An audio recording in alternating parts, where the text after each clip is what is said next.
Kunlar tasbeh donalariday o'tib borardi. Shirkatga ham ancha o'rganib qolgandim. Uning faoliyatida jiddiy oqsashlar borligini payqay boshladim. Bo'limlar orasida muammo mavjud edi. Ularning ayrimlari noto'g'ri yerga joylashtirilgandi. Montaj xodimlarining bir yerda ishlashi, ish tezligi va sifatini oshirishni, shu orqali ishlab chiqarish xarajatlari ham ancha kamayib, mol yanada tezroq tayyor bo'lishini hisobiga loyiha ko'rinishida kiritdim. U taklifimni iliq kutib oldi. Bir haftadan keyin bo'limlar qayta joylashtirilib chiqildi. Ish faoliyatimizda 10% ga o'sish kuzatildi. Isobey endi bo'limimizga avvalgidan ham ko'proq kelar. U bizga yaqinlashgan sayin bosh menejer uzoqlashib borardi. Rahbarga kiritgan oxirgi takliflarim bosh menejer bilan aloqalarimizni butkul uzilishiga sabab bo'lgandi. Bir kuni u meni o'z xonasiga chaqirtirdi. Ichkariga kirganimda tund bir kayfiyatda sigaret burqsisida yotgandi. Meni ko'rib o'z joyiga o'tdi. Ko'zlarimga diqqat bilan nazar solgandan so'ng ilmoqli qilib asta gap boshladi. Senga bir hikoya aytib bermoqchiman. Bir odam shirkatda 18 yil ishlabdi. Hatto hali shirkatga asos solinmagan paytda ham u bo'lgan ekan. Har qanday muammoda, har qanday yetishmovchilikda, hatto kasodga uchralganda ham jonini jabborga berib harakat qilibdi. Kunlarning birida ishga yangi xodim kelibdi. Hali umuman ish tajribasiga umuman ega bo'lmagan bu kimsa keliboq anavi odamning kursiga ko'z tikibdi. Bosh menejerning gaplari qay tomon o'rmalayotganini yaxshi tushunib turardim. Bu gaplarning menga nima aloqasi bor? So'radim undan. Sen bilib qo'yishing uchun. Afsuski, hikoyangiz juda zo'r ekan deya olmayman. Xoqonbey, agar men haqimda shunday gumonda bo'lsangiz, yanglishasiz. Bu yerda shunchaki o'z vazifamni bajaryapman xolos. Kursingiz esa o'zingizga ziylov. Mening birgina dardim olgan pulimni halollab yeyish. Agar joyingizga ko'z olaytirganimda edi, Isobey yordamchilikni taklif etgan ilk kundayoq qabul qilgan bo'lardim. Ammo men bunday qilmadim. Lekin erta bir kun boshqa taklif bildirsa, yo'q demayman. Hozir bosh menejer yordamchisi, ertaga bosh menejer. Mana sening shirkatdagi istiqboling. Menikichi? Hozir bosh menejer, keyin esa shirkat bilan vidolashish. Shuni istaysanmi? Menga qarang Xoqonbey, yana bir marta takrorlayman. Bosh menejerlikda ko'zim yo'q mening. Agar hozirgi lavozimingiz asl haqqingiz bo'lsa, Alloh o'rningizni hech kimga berib qo'ymaydi. Agar bu yerga qing'ir yo'llar bilan kelgan bo'lsangiz, xafa bo'lmang. Dunyoning eng buyuk lideri ham sizni bu yerda bir daqiqa ham ushlab tura olmaydi. Bosh menejer nazarimda ko'ngli xotirjam tortishi uchun men bilan gaplashmoqchi bo'lgan, biroq buning tamoman aksi bo'lib chiqqandi. Bu yerda qolishimdan ortiq ma'no yo'q edi. Shuning uchun shart o'rnimdan turib chiqib ketdim. Soat kechki 6 bo'lgandi. Bo'limdagi hamkasblarim esa soat 5 larda chiqib ketishgandi. Yakunlashim kerak bo'lgan ishlarim borligi uchun ishlashda davom etdim. Bosh menejer esa eshigim oldidan hali u yoqqa, hali bu yoqqa o'tib ichkariga zimdan ko'z tashlab qo'yardi. O'rnini olib qo'yishi mumkinligi uning ruhiyatiga jiddiy salbiy ta'sir ko'rsatayotgan ko'rinadi. Biror muammo chiqmasin yana degan fikr bilan ishlarimdan chala qoldirib shirkatdan chiqdim. Uyga yayov yo'l oldim. Ichimda yarim qolgan va tushuniksiz tuyg'ular bor edi. Hali nomi qo'yilmagan bu savdo ko'nglimga sira tinchlik bermayotgandi. Men tark etgan jaholat yo'lining ham, yangi qadam qo'yganim isloh yo'lining ham o'z qoidalari bor edi. Eng avvalo yaxshi inson bo'lishga urinayotgan, qalbini toza tutishni istayotgan, xudbinlikdan qutulib boyga ham kambag'alga ham birdek ko'z bilan qarashga harakat qilayotgan shaxsiyatim bor edi. Yo'lda ketar ekanman, yonimga bir mashina kelib to'xtadi. Qarasam bosh menejer. Mashinaga chiq, tashlab qo'yaman. Rahmat, bugun piyoda ketmoqchiman. Tashlab qo'yaman dedim senga. Xoqonbek yayov yurmoqchiman. Battar asabiylashib ketdi. Nima, yolvoraymi endi? U shunday deb jahl bilan gazni bosdi. Ahvoli yaxshi emasdi. Nazarimda, shirkatga kelgan ilk kunimdanoq u qattiq tashvishga tushib qolgandi. Ruhiyati izdan chiqa boshlagan, oxir-oqibat o'z nazoratini butkul yo'qotib qo'ygandi. Shuncha muammom kamlik qilganday, endi bosh menejerning zarda ma'lumotlari bilan ham o'ralashaymi? Bu ketishda kelgusida jiddiy muammolarga duch kelishi mumkin edi. Buni hozirdanoq ich-ichimdan sezib turardim. O'sha kuni uygacha piyoda ketdim. Ko'ksimni to'ldirib nafas oldim. Istanbulning dengiz ifoli havosini ichimga tortdim. Chunki bosh menejerning holati meni ham tamom qilayotgandi. Shom namozini o'qib, muzlatkichdagi narsalar bilan qornimni to'ldirdim. Ota-onam xayolimdan ketishmasdi. Qalbimda kundan kunga chuqur ildiz otib borayotgan sog'inch hissi ichimni yondirardi. Ota-onamning yonlariga borishni, ularning qo'llarini o'pishni juda istardim. Ammo ozroq pul topib, ularning moddiy qiyinchiliklariga barham beradigan bo'lib qaytishni istardim. Buning uchun esa menga ozmuncha vaqt kerak edi. Istaklarimni Yaratgandan so'rayotgan paytim o'zing xayrlisi nasib ayla degan gapni tinmay aytar, tun sukunati qo'ynida mutolaaga sho'ng'ib o'zimni butkul yo'qotardim. Nafsim esa xuddi savalangan gilamdek to'zirdi. Yaratgan egamning huzurida o'zimni o'ta haqir bir holda ko'rardim. Yashaydigan uyim bir qavatli bo'lib, bog'i ham bor edi. Isobek Istanbulga kelgan ilk kunlarida shu yerda yashagan ekan. Tomga chiqib osmonga boqdim. Yulduzlar samoni o'zining tengsiz go'zalligi bilan yoritib turardi. Inson osmon va falakka, cheksiz koinotga ko'z tikkani sari Alloh taolaning naqadar buyuk ekanini yanada chuqurroq his qiladi. Bu jarayon kishi qalbiga qanchalar xushnudlik baxsh etadi. Porlab turgan bu samo ostida milliardlab g'ofil bandalar bor. Holbuki yulduzlarga qarab teran o'ylarga cho'madi inson. Men ham boqar ekanman, ularning timsolida insonlarni ko'rardim. Nafs basirlashgani sari qalb ko'zi ko'ra boshlaydi. Ko'z ko'rar ekan inson hissiz bo'la olmaydi. Qaroqlarim biroz namlanganini his qildim. Yulduzlar jilosida yolg'izligim va chorasizligimni ko'rdim. Qalbimga nazar tashlagan sari buni yanada chuqurroq idrok etardim. 200lamachilik ildiz otgan, kibr vujudni chirmoviqday qamrab olgan, ko'zlar haqiqatga manfaat ko'zoynagi ostidan qaraydigan, axloqsizlik erkilik zirhiga burkangan, kuch-qudrat pul ortida yashiringan yetim, g'arib va xaslar yo'q choraga sig'ingan bir paytda inson qanday qilib o'zini baxtiyor his etishi mumkin? Tun pardasi ortiga berkingan shunchalar ko'p dard bor ediki, odam bolasi har doim ham ayyuhanno solavermaydi. Har doim ham yarasini ko'rsatavermaydi. Ammo bilasanki, dunyoning qay bir yerlarida och-nahor yotgan tushlarda ham biron yegulik ko'rayotgan bolalar bor. Jon olib jon berayotganlar bor. Kimdir uchun qo'zichoqning go'shti ham qattiq tuyuladi. Ammo kimdir ilinjining so'nggi zarralarini axlat qutilari orasidan qidiradi. Chunki u uchun umid ham, hayot ham ana shu axlat qutisidadir. Allohga shukronalar aytib chuqur nafas oldim. Tirikligim, fikrlay olishim, qornim to'q, ustim but ekani, qalbim iymon yog'dusi ila munavvarligi qanchalar ham go'zal edi. Ko'nglim titrog'ini yuzlarimga sizib tushayotgan ko'z yoshlarimni yurak-yurakdan his etayotgandim. Qalb halimligi insonga shirin uyqu baxsh etadi. Og'ir qadamlar bilan zinalardan tushib uxlagan yotdim. Toza vijdondan ko'ra yumshoqroq yostiq yo'q. O'yladim, uyquga cho'mar ekanman. Maosh kunim edi. Oyligimni olishim bilan to'g'ri kiyim do'koniga bordim. Ichkariga kirganimda Bersian kiyimlarni taxlayotgandi. Meni ko'rib tabassum bilan yonimga keldi. Dahanbey, erta kelibsiz? Ha, haligi maoshimni olgandim, qarzimni to'lay degandim. Bersian daftarni ochdi. Bergan pulimni qarzimdan ayirib tashladi. Mana bo'ldi Dahanbey, ikkinchi to'lovni ham amalga oshirdingiz. Aha. Ko'zlarimga qaradi. Dahanbey, sizga yana boshqa biror masalada yordam bera olamanmi?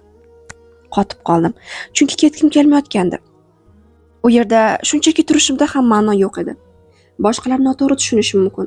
Hafsalam pir bo'lgandek siniq jilmayish bilan menimcha yo'q, charchamanglar, dedim va do'konni tark etdim. Ichimdagi cho'g' endi olovga aylanganini payqadim. Xuddi oyog'iga kishan urilgan qulday edim. Do'konni tark etish menga azob berardi. Yerga qarab tikilib qoldim. Koshki shu yo'lakda uyatgan bir tosh bo'lsam edi, degan o'y o'tdi ichimdan. Shunda do'konga har kirib chiqqanida Bersenni ko'rish imkonim bo'lardi. Chorasizlik meni u yerdan quvib solayotgandi. Birozdan so'ng ko'rgan holatim meni hech qachon totmagan iztiroblar ummoniga otdi. Ko'chaning narigi tomoniga o'tgandim. Oxirgi marta qayrilib do'konga qaray dedim. Bu Bersen tomonga yo'nalgan oxirgi umid, uni ko'rishning so'nggi ehtimoli edi. Bersen nima uchundir do'kondan chiqayotgandi. Yuragim shuv etdi. Hayajondan yuragim bo'g'zimga qadalib qoldi. Uni bir yigit qo'ltiqlab ketayotgandi. Ular qarshi tomondagi telefon do'koniga kirishdi. Qalbimda charx urib uchib yurgan kapalaklar xuddi tok urgandek yerga to'kilib tusha boshladi. Ayrimlari jon talvasasida bemajol tipirchilardi. Umid bog'imga xazon qo'ngan, orzularim yer bilan yakson bo'lgan, hayot muhabbatim bir lahzada so'ngandi. Men ko'rib manzara hayotga bog'lab turgan jamiki rishtalarimning chok-chokidan so'kilib ketganining ifodasi edi. Daraxt ortiga o'tdim. O'zimni tuta olmasdim. Istamasam-da ko'zlarimda yosh edi. Bersen va yonidagi yigit telefonchidan chiqib, yana do'konga kirishdi. Ayni shu kabi sahna Surayyo bilan ham sodir bo'lgandi. Zamonaviy so'z bilan aytganda bu deja vu edi. Balki qismatimning jilvasidir. Bersenga qarashga ortiq jur'atim qolmagandi. Boshim oqqan tomonga ketaverdim.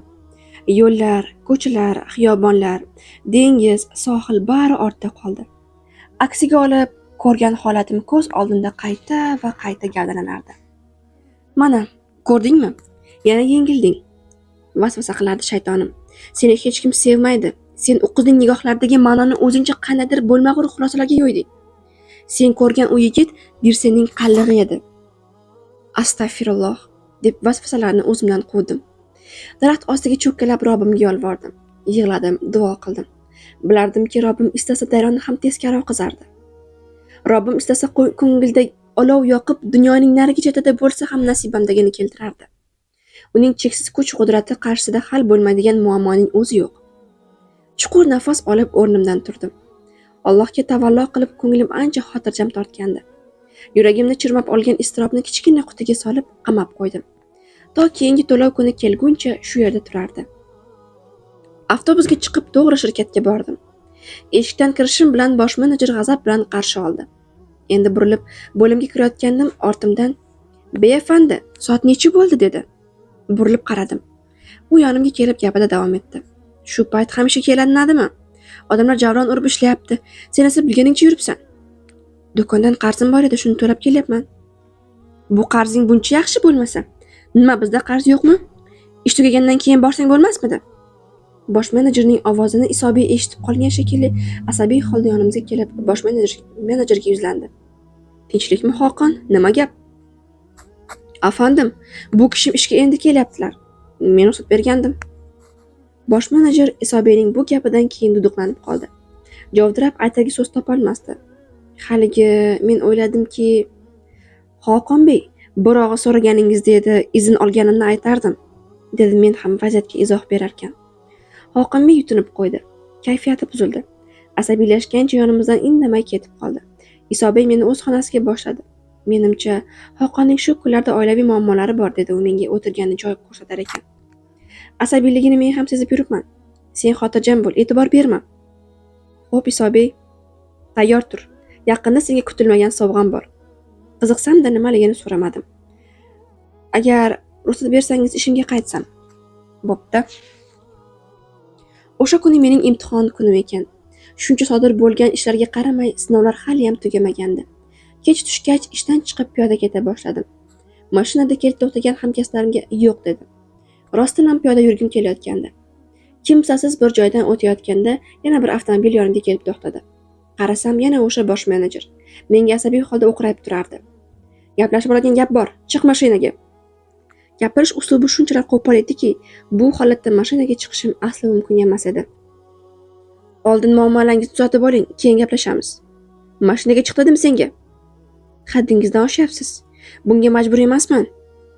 Asabiylarcha mashina eshigiga musht urib menga baqirdi. "Senga mashinaga chiq dedim." Vaziyat yaxshilik tomon ketmayotgan aniq edi. "Menga qarang Xoqonbey", dedim o'zimni qo'lga olish ko'rinib. "Gaplashadigan gapingiz bo'lsa, mashinani chetga oling. Ana tepalik ortiga o'tib gaplashib olamiz." Jahl bilan tormoz berib chetga to'xtadi. Shaxt bilan tushib ustimga bostirib kela boshladi. Men hamma narsaga tayyor holda turardim. Qo'limdan tutib tepalik ortiga boshladi. O'tdik. O'z nazoratini tamoman yo'qotgan, tegamda jahl bilan aylanardi. "Oxiri niyatingga yetding, to'g'rimi?" "Qanday niyatimga yetibman? Isobiy mening boshqaruvimdan mamnun emasligini aytdi." "Bunda qanday aybim bor mening?" "Hammasi sendan chiqqan. Ayyorona rejalar tuzib yurganingni bilardim. Mana endi hammasi ayon bo'ldi." Rostdan ham asabim buzilgandi. O'zimni bosolmay qolmasam edi, degan xavotirda edim. Qo'ldan mahkam tutdim. "Agar aytgan gaplaringizni isbotlay olmasangiz, Robbim sizni bilganidek qilsin. Hozir menga tuhmat qilyapsiz." Qo'lini siltab tortib oldi. "Qo'limni qo'yib yubor." Shunday deb menga musht tushirish uchun tashlandi. Chap berishga ulgurib qoldim. Chapdastlik bilan ort tomoniga o'tib, bo'ynidan mahkam bo'g'dim. Qimirlolmay qoldi. Nafas ololmayotganini aytib qo'yib yuborishini so'radi. Shunda qulog'iga asabiy ohangda shivirladim. "Meni eski kunlarimdagidek harakat qilishga majburlamang. Aks holda o'zingiz uchun yaxshi bo'lmaydi." Bosh menejer kutilmagan bu holatdan shoshib qolgandi. Qo'limni bo'shatib uni itarib yubordim. Bir necha metr nariga borib cho'kkalab qoldi. Bo'ynini silab, siypalab, ko'zlari kosasidan chiqqudek bo'lib chuqur-chuqur nafas olardi. Hech nima demay sukutga cho'mib qoldi. So'ng o'rnidan turib mashinasi tomon ketdi. Bu uning oxirgi ketishi bo'ldi. Ishdan bo'shab boshqa bir shirkatda boshqaruvchi bo'lib ishlay boshladi. Isobe esa shirkatida boshqaruvchi yo'qligi sabab bir o'zi qiynala boshladi. Kechgacha qolib ketar, erta-tongdan esa yana ishga kelardi. Bir kuni xonada hamkasblarim bilan Misrga yuboriladigan mollarni sayayotganimizda xavfsizlik bo'yicha xodim meni Isobe chaqirayotganini aytdi. Isobe xonasida iliq qarshi oldi. Eslaysanmi? Senga 15 kun oldin bir kutilmagan ish bor degandim. Ha, esimda. E'tirozlaringni eshitishni istamayman. Modomiki xo'jayin men ekanman, mening aytganim bo'ladi. Xullas, sen yangi lavozimga o'tasan. Nima demoqchiligini tushundim. Seni endi Xoqonbeyning o'rnida ko'rishni istayman, dedi qat'iyat bilan. Afandim, e'tiroz bildirish yo'q dedim. Isobey, axir Xoqonbey mening bosh menejer bo'lishimdan xavotirga tushib muammoga duch keldi va oxiri shirkatdan ketdi axir. Juda yaxshi bo'ldi. Mana endi hech kim xafa bo'lmaydi. Men uning o'rniga ko'z tikmaganligimni qayta aytdim unga. Agar hozir shu lavozimga tayinlansangiz, u yanglishmagan ekanman demaydimi? Isobey o'rnidan turdi. Yonimga kelib qo'lini yelkamga qo'ydi. Ho'kiz o'ldi, hamkorlik ham buzildi. Unutma, munosabatlarni buzgan biz emas, u bo'ldi. Men unga ket demadim. O'zi shu yo'lni tanladi. Ketgan ham u, haq taraf ham u bo'lsinmi? Mantiqan olib qaraganda Isobey to'g'ri gapirayotgandi. Ichimda rozi bo'lishga yaqin bir tuyg'u bor edi. Robbim, o'zing to'g'risini bilguvchisan, menga xayrlisini nasib et dedim. Isobey qaysarligimni bilgani uchun hoziroq bir qarorga kelishimni so'radi. So'ng yana bir taklifni ilova qildi. Dahan, men uchun motivatsiya juda muhim. Sen motivatsiyang boshqalarga ham yuqsin. Cho'ntagidan bank kartasini chiqardi va menga uzatdi. Hayron bo'lib qaradim. Bosh menejerlikka o'tgandan keyin senga maosh berilmaydi. Shirkat foydasidan ulush olasan. Tushunmadim. Bir soniya. Men senga foydaning 1,5% beraman. Ishlat. Sen ham foyda ko'r, men ham. Isobey, men bunaqa qiyin shartlar bilan sinamang iltimos. 1,5% qancha bo'ladi? Taxminan 40 ming lira. Shokka tushib qoldim. Yelkamga yuklanayotgan mas'uliyat, to'lanadigan pul miqdori chindan ham katta edi. Isobey, siz meni qanaqa sinovga tashlayotganingizni bilyapsizmi o'zi? Men buncha pulni ola olmayman. Kechgacha ishlab 1,5 ming lira oladigan odam qanaqa qilib 40 ming lira olsin? Uf, Dahan, rostdan meni qiynayapsan. Sen olmasang boshqasi oladi. Men sening durust yigit ekaningni bilaman. Shuning uchun ham buni senga ko'ngil rizosi bilan beryapman. Bugundan boshlab mening hamkorim bo'lasan. Rozilik bildirdim. Hayajon bilan o'rnimdan turdim. Juda xursand edim. Oldinda meni yangi boshlang'ich hayot kutib turayotgandi. Isobeyning xonasidan chiqib, shirkatning ayvonli qavatiga chiqdim. Burchakdagi gilamchaga o'tirib, qo'llarimni osmonga ko'targancha duo qildim. Aslo taltayib ketmaslikka, yomon tomonga o'zgarmaslikka, mutavoziylikdan voz kechmaslikka ko'z yoshlarim bilan ont ichdim. So'ng pastga tushib ofisga bordim. Ali, Murat va Dilara ishlayotgandi. Ko'zlarim yoshdan qizarib ketganini ko'rib hayron bo'lishdi. Ular bilan bir hazillashkim keldi. So'limga borib narslarimni yig'ishtira boshladim. O'rinlardan turib yonimga kelishdi. Menga tashvishlangancha jimgina qarab turishardi. "Og'ayni, nima bo'ldi? Nega narslaringni yig'ishtiryapsan?" so'radi Murat. "Ketyapman." Isobey ortiq bu yerda ishlamasligim kerakligini aytdi. Xavotir bilan baralla so'rashdi. "Sababi nima ekan?" Dilara o'zini tutib tura olmadi. "Bu qanaqasi axir? Hoziroq borib Isobey bilan gaplashaman." "Kerak yo'q." To'xtatib qoldim Dilarani. Hamkasblarim o'zlarini yomon his qilishayotgandi. Ular hozir qanchalik xafa bo'lishayotgan bo'lsa, men ich-ichimdan shunchalik sevinayotgandim. Chunki meni bunchalar yaxshi ko'rishmaganda edi, bu qadar tashvishga tushmasdi. Murat o'zini bosa olmay u yoqdan bu yoqqa borib kelardi. Qo'lini mushlab endi stolni urishga chog'langanda bilagidan tutib qoldim. Kulgimni ortiq tiyib tura olmadim. Kulishim ularning battar jahlini chiqardi. "Og'ayni, nega kulyapsan?" g'azablandi Ali. Bizdan ayrilish seni shunchalar xursand qilyaptimi? Qani o'zingizni bosib o'tirib olinglar. Hayron bo'lib o'z joylariga o'tirishdi. Hamon diqqat bilan menga qarab turishardi. Kulib ularga bo'lgan voqeani aytib berdim. Hammasi bu xabardan eshitib shokka tushib qolishdi. Xursand bo'lib qiyqirib yuborishdi. "Oho, endi senga qanday murojaat qilamiz?" so'radi Ali. "Faqat lavozimim o'zgardi xolos", dedim jilmayib. O'zim esa hali ham o'shaman. Ishdagi jiddiylikni buzmasdan aka-uka bo'lishning, boshliq xizmatchi emasda hamkasb bo'lishning qanday yomon tomoni bor?